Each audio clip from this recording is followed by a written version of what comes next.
Berdasarkan Surat Edaran Menteri Agama Republik Indonesia Nomor 16 Tahun 2021 tentang panduan penyelenggaraan sholat Idul Adha 1442 Hijriah, di tengah pemberlakuan pembatasan kegiatan masyarakat PPKM Mikro diperketat.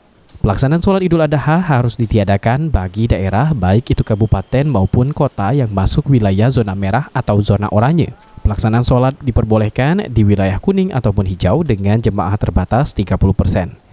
Jemaah yang salat juga harus dengan keadaan sehat, mengikuti prokes dan membawa peralatan sholat sendiri-sendiri.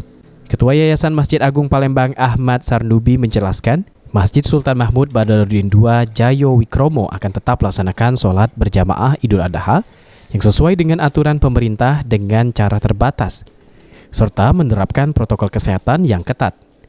Rencananya sholat dimulai pukul 6.15 waktu Indonesia Barat bersama para jemaah subuh yang ada.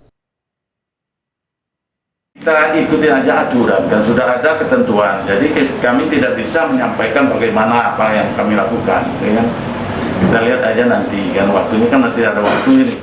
Sementara itu, di tahun ini, Panitia Kurban Masjid Sultan Mahmud Badarudin II Jayo Wikromo dengan berat hati tidak membagikan kupon daging kurban kepada masyarakat di masjid.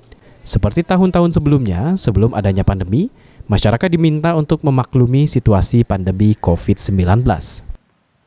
Haji Abu Bakar, Kepala Tata Usaha Kantor Urusan Agama Kota Madia Palembang, sudah menyampaikan panjang lebar mulai dari sholat sampai kepada pemotongan hewan kurban.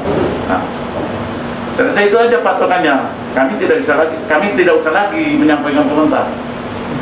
Cukuplah yang disampaikan oleh Kemenak Kota Madia Palembang.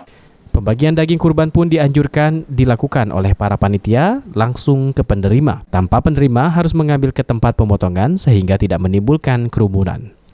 Okta Alfarisi, PAL TV.